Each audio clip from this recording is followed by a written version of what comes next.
Hello and welcome to Car Retrospective, where today we are taking a look at the first true M-badged car, the BMW M1. Let's have a look.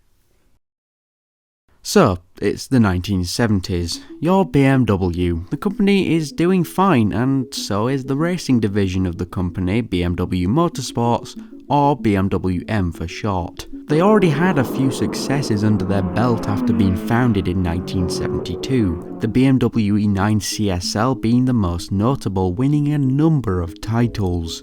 By the time the mid-70s were rolling around, however, the division had their eyes set on bigger fish to fry. Jochen Neerpasch, sorry if I butchered that, the then head of BMW M, wanted to develop a new mid-engine race car from the ground up, supposedly to compete in Group 5 directly against their arch-rival, Porsche. However, right out of the gate there were going to be problems. BMW knew that they weren't going to be able to design and build the 400 examples required for homologation, so they decided to forge an alliance with our friends over at Lamborghini, who were doing well with their current Countach model, though the company was still small. By 1977, they began the work of designing the thing. Neerpasch, who was heading this project as well, was adamant that the car had to be mid-engined as it would make an overall better car.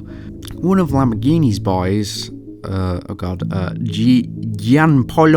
Dallara, came onto the project and designed the steel space frame chassis.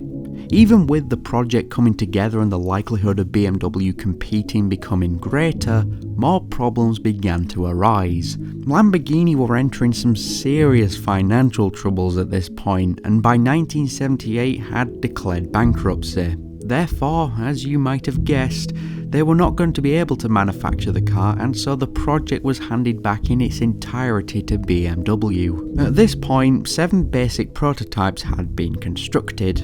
This all meant that the company now faced another problem. They still weren't going to be able to produce the car quickly themselves to a good enough standard, so they either canned the project entirely or waited for other brands to help them out. But BMW Motorsport remained optimistic, and the project of the following months became a hodgepodge of contributions from multiple different companies. Lamborghini's space frame chassis was kept on the project and was eventually manufactured by Marchese.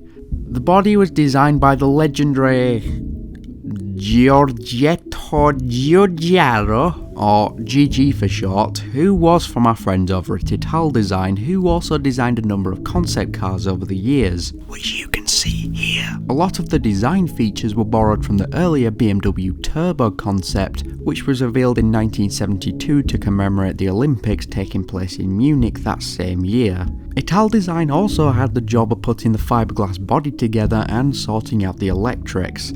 But wait, there's more. These part-completed examples were then shipped over to Germany. Bauer fitted the hand-built BMW engines, and transmissions were also fitted, which were courtesy of ZF. The M1s were then shipped down to Munich for final tunings and road tests. Apparently, even though the BMW team were only meant to do this aforementioned testing, they actually had to refit a lot of components, as the team deemed Ital Design's and ZF's work supposedly below standard. But we'd made it. The M1s were finally complete and ready to be shipped. Fair to say the process of concept to car was a little more, extravagant here.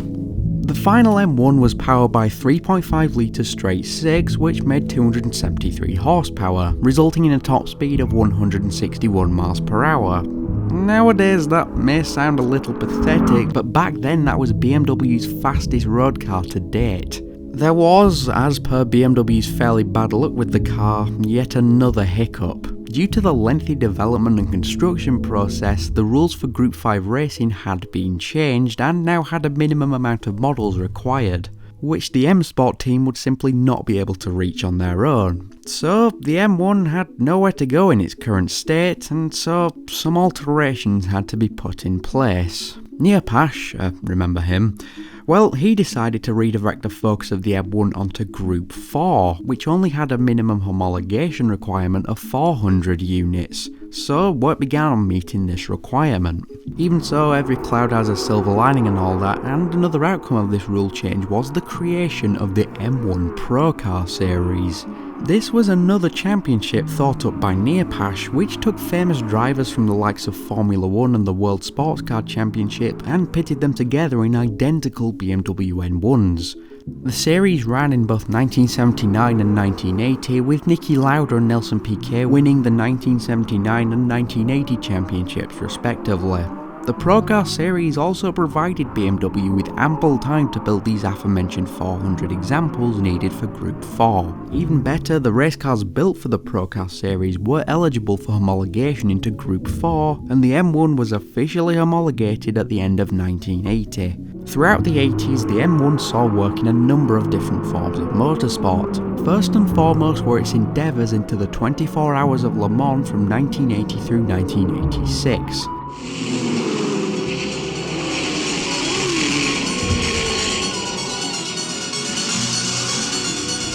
This version of the car was refitted with a more powerful 3.5 litre inline 6 which made 470 horsepower. It saw varying levels of success, but many thought it was outdated even upon introduction, simply being outclassed by its peers, especially by its rival, the Porsche 935, which made 590 horsepower. A number of contributors like an underpowered engine, a hefty weight of 1,130 kilograms, and a huge amount of mechanical failures simply meant it wasn't as viable as once hoped. The highest the car ever placed in the competition was 6th in 1979, i.e. its first year, and it never placed higher. The car even saw a brief stint in everyone's favourite Group B rallying championship. For the 1982, 83 and 84 seasons, a specially modified M1 was seen alongside the big boys, although once again it only saw moderate success and was not entered after 1984.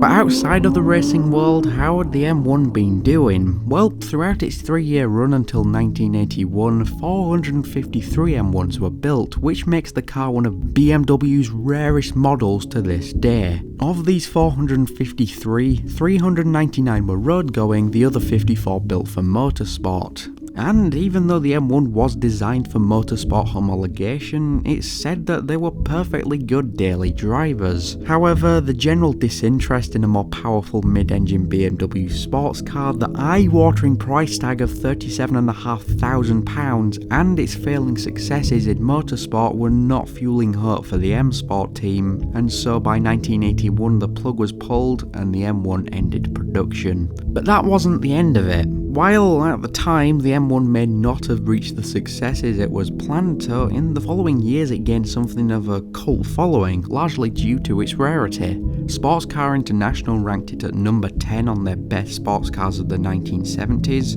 which is something I guess. In 2008, BMW unveiled the M1 homage concept, which had a striking resemblance to the M1 and was built to commemorate its 30th anniversary. It also took heavy inspiration from the 1972 BMW Turbo concept, which acted as a very nice callback. Many also argue that the M1 had a huge role in the development of the BMW i8, BMW's first mid-engine car since the M1, which went on sale in 2014. And there it is, the BMW M1, which I think is just an amazingly unique car. Even if by today's standards it may be a little slow, there's no doubting that it opened the floodgates for some amazing M-badge BMWs in the following years. Add to this the fact that it had one of the most troubling development processes in automotive history, and you've just gotta respect it, man. Thanks for watching that video. Today I'd like to give special thanks to my patron Conrad's son, who is donating at the highest tier on my Patreon. Just £1 a month would be a massive help, and I also have an active Instagram account and a neat little Discord server. Links in the description below. Again, I'll say thank you for watching, and take care.